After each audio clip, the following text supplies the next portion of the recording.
I'd like to know something. I'd like to know why your government insists on lying to the world about us.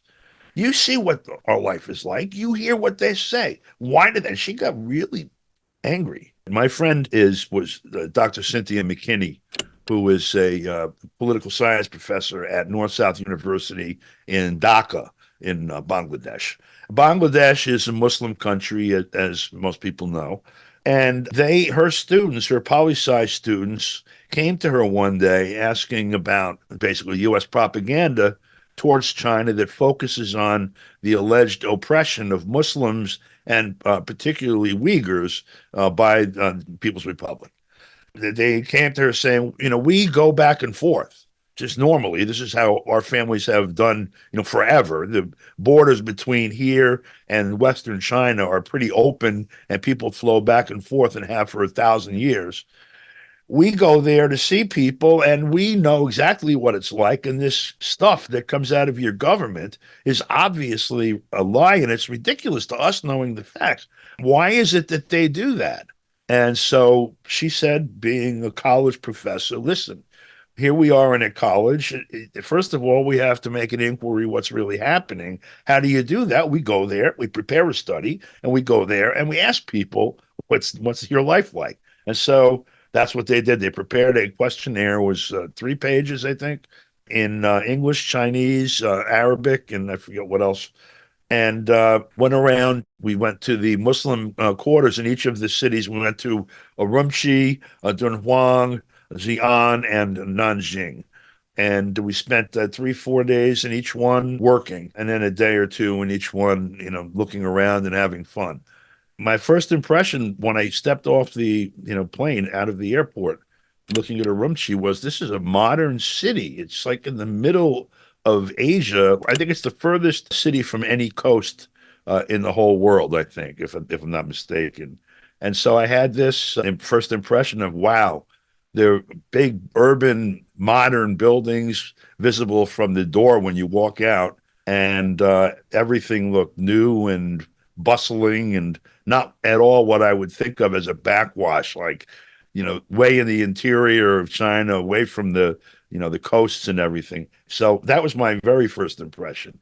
We stayed, Conrad, for example, was near very close to the largest mosque in Urumqi. And we went to other mosques, and also we made a point of trying to eat and hang out in halal restaurants and other Muslim businesses where people congregated.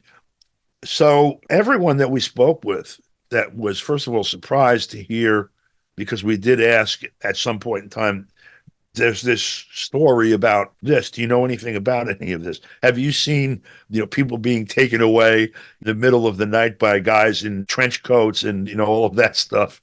And, people would laugh at how ridiculous it was. Like, how would you describe your life? Would you say your life here? Would you say it's excellent, good, or very good, good, not so good, whatever, 5 or 6 gradients?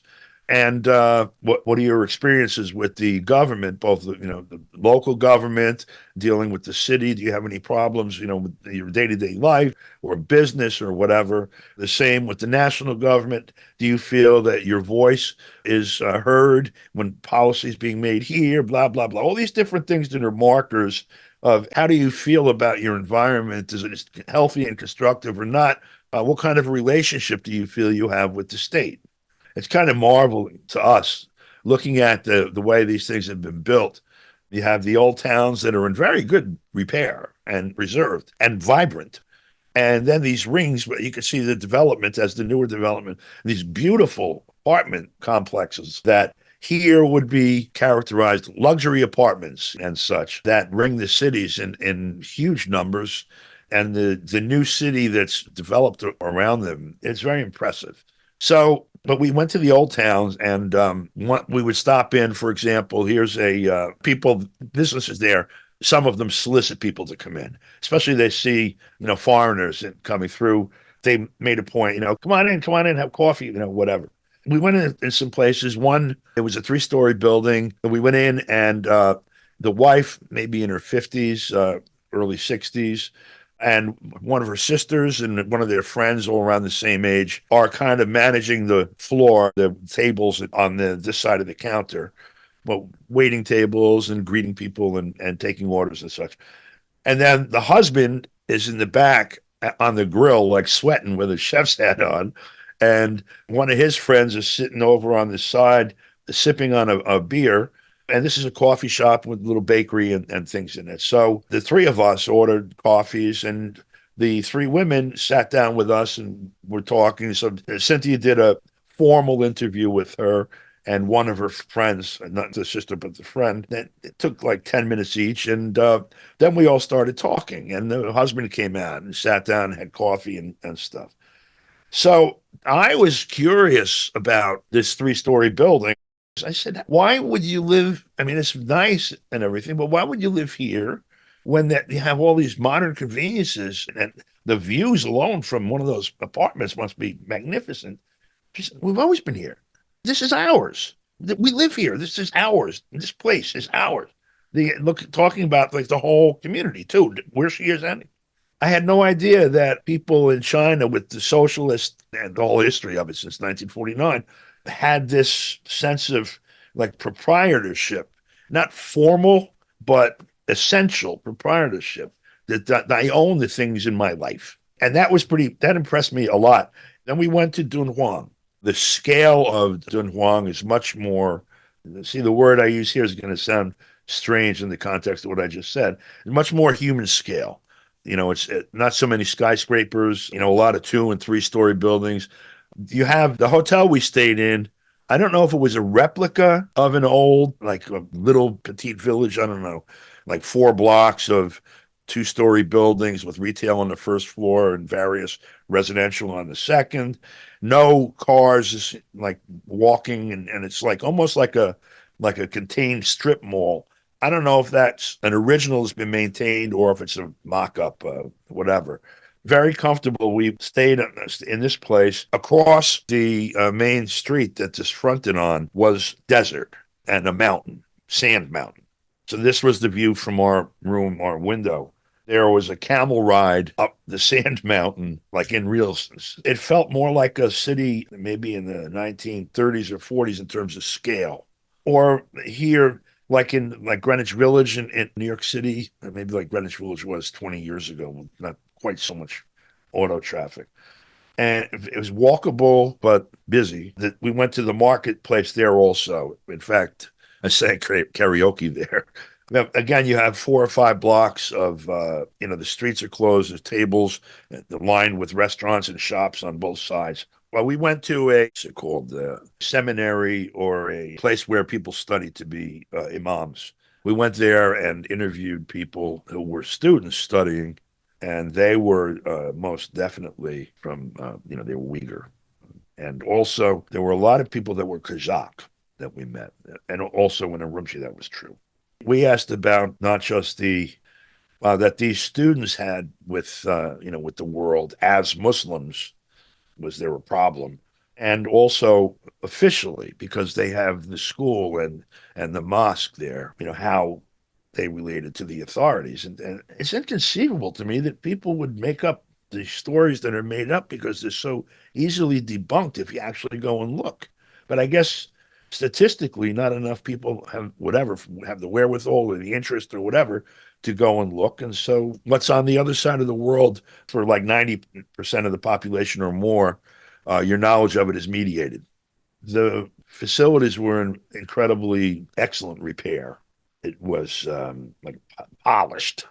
And then at the mosque we went to in Xi'an also, that was another large congregation, large facility. By their appearance, you can tell that there's not a problem with the authorities.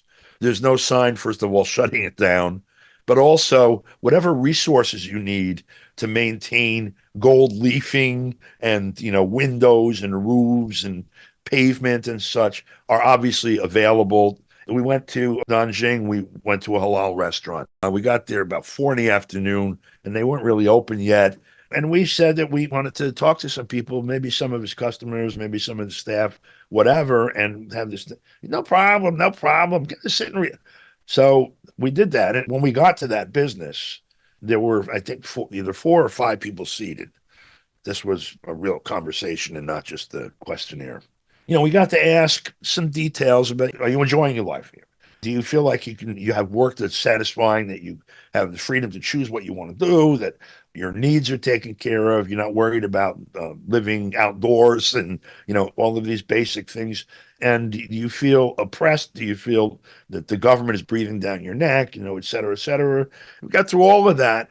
And it was a very pleasant conversation. And the answer to all of it was, of course, we're happy here. That's why we're here. I'm having a good, I have a good life. My children have a good life, and maybe they'll have a better life than mine. But mine, if they have a life like mine, that'll be fine too. We get through all of that. This one woman who was not in the family, I think, said, I'd like to know something. I'd like to know why your government insists on lying to the world about us. You see what our life is like. You hear what they say. Why did that? She got really angry, like very emotional. And it was hard for me, it felt like it, and I know it wasn't, but it almost felt like she was angry with us personally. I think it's because we were there.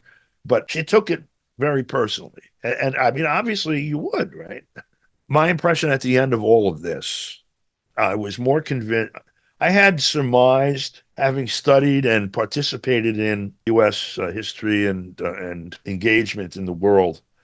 I'm 70 years old now. So, and I've been interested in this stuff since I was in school, 5, 6 years old. So 60 years anyway of having some understanding what's going on.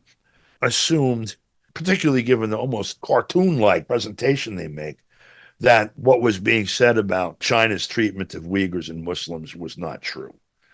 I assumed it also, knowing the history of China and knowing world history and human behavior, there would be absolutely no purpose whatsoever for China to do these things to people in China, because it's never in anyone's interest to do that. China is obviously doing something right. They're very successfully going from where they were 50 years ago to basically being like the design of the future for our species, perhaps. I was doing this calculus in my head, walking into breakfast one morning in Xi'an, that right now there's 1.5 billion people eating breakfast, and they're going to have lunch and dinner too. That's 4.5 billion meals that have to be prepared every day. And I know everyone here eats. So that alone gave me like a respect for the scale of the operation of the economy in China. So I was suspicious anyway, because I don't buy cartoons very easily. But when I got there and saw the life there would be the envy of most people in the United States if they were looking at it with their eyes opened. That without the haze of propaganda that would, looking at this, looking at a city full of people, what people are up to today, how it works, who gets what at the end of the day, most people in this country would be very envious of people in China, in the cities that I visited. I think that's the most concise summary of what I saw that I can come up with. I know I'm one of them.